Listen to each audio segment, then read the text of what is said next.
Have you heard of a case called Make the Road versus McAleen? Make the Road New York, yes. Yeah, okay. Make the Road in New York, who are they? Make the Road New York is a nonprofit that represents various individuals in the sort of immigration law Right. field. They're a nonprofit advocacy group for immigration issues. Did you know they received large donations from the Arabella Network and from George Soros's Open Society Foundation Network? No, Okay, well, they did. Now, in that case, what was the issue?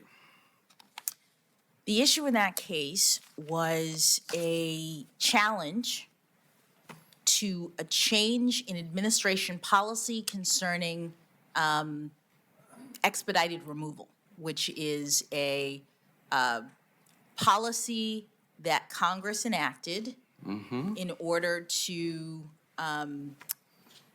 expedite certain removals in the immigration system. Ordinarily, before expedited removal, Asylum cases do not fall in this category, right?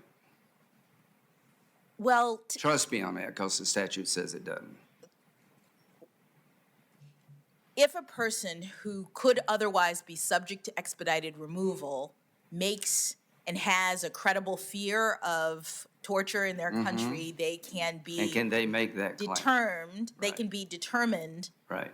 to qualify for regular removal rather than Right. expedited removal. So expedited removal is a creature of Congress, folks.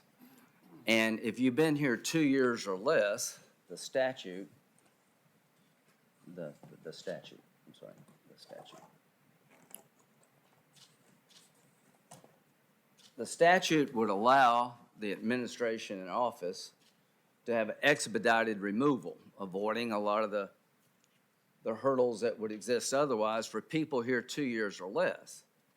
So in the Obama, even Bush years, they did not look at it in terms of applying it to everybody. Some people coming by air got expedited removal, others didn't. The Trump administration decided to use the authority given to it by Congress to remove all eligible cases 2 years or less under the expedited removal statute. Is that a fair summary? Well, Senator, I would say it differently. We'll say it differently. All right. The statute that you've put up indicates that Congress is giving the department, it says the Attorney General, but now it's the department, Right. the ability to determine what category of aliens. If you've 2 years or less.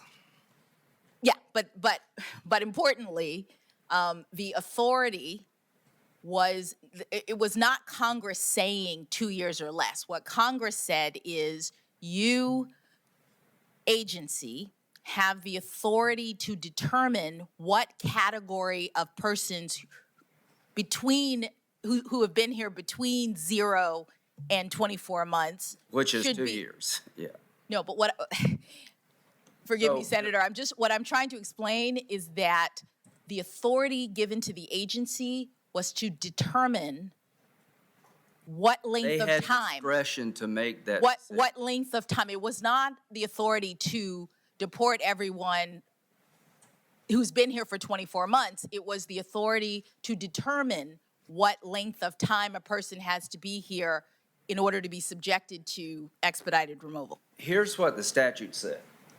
The Attorney General, which is actually the DHS Secretary, may apply clauses 1 and 2 of this subparagraph to any and all aliens described in subclass 2 as designated by the Attorney General, actually DHS.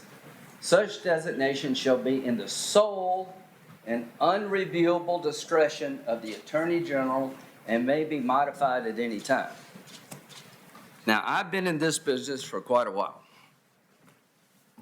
What the Trump administration did was to use the discretion given to it by statute in a way different than prior administrations. This advocacy group, the Arabella-supported advocacy group, tried to strike it down. You rule for them. Here's what the D.C. Circuit Court said about your ruling. There could hardly be a more definitive expression of congressional intent to leave the decision about the scope of expanded removal within statutory bounds to the Secretary's independent judgment. The forceful phrase sole and unreviewable discretion by its exceptional terms. Such designation shall be in the sole and unreviewable discretion of the Attorney General and may be modified at any time. To those of us in the law writing business, I don't know how you could tell a judge more clearly that the administration, the agency in question, has discretion to do certain things within the statute. So this is an example to me, and you may not agree, where the plain language of the statute was completely wiped out by you. You reached a conclusion because you disagreed with the Trump administration, and the D.C. Circuit Court of Appeals said, as I've quoted just a minute ago, there could hardly be a more definitive expression of congressional intent to leave the decision about the scope of expedited removal within the statutory bounds to the Secretary's independent judgment. That, to me, is Exhibit A of activism. Let's go back to the child pornography cases. Senator, would you allow me to? Yes, please. Thank you. The statute and the circumstances that you reference are accurate insofar as that is what the statute says. It's not all of it. It doesn't describe the designation process that I was trying to articulate. And it doesn't address the fact that Congress has another statute that is presumptively applied in agency cases to tell agencies how to exercise discretion. There's also D.C. Circuit case law that says that in addition to having that procedural statute be presumptive, even very clear designations of authority to an agency may still be subject to Congress's other directions regarding how to exercise the discretion. That argument fell on deaf ears. Understood. That's our appellate process. I've got other things I want to talk about. You've given an explanation, but it didn't work. The D.C. Circuit Court said there could hardly be a more definitive expression of congressional intent. This is good as it gets. There's no way to write a statute saying discretion lies in an agency. It's sole. It's non-reviewable. So you're not convincing me that With this was respect, anything Senator. other than activism, and we can talk about it all day long, but I agree with the D.C. Court.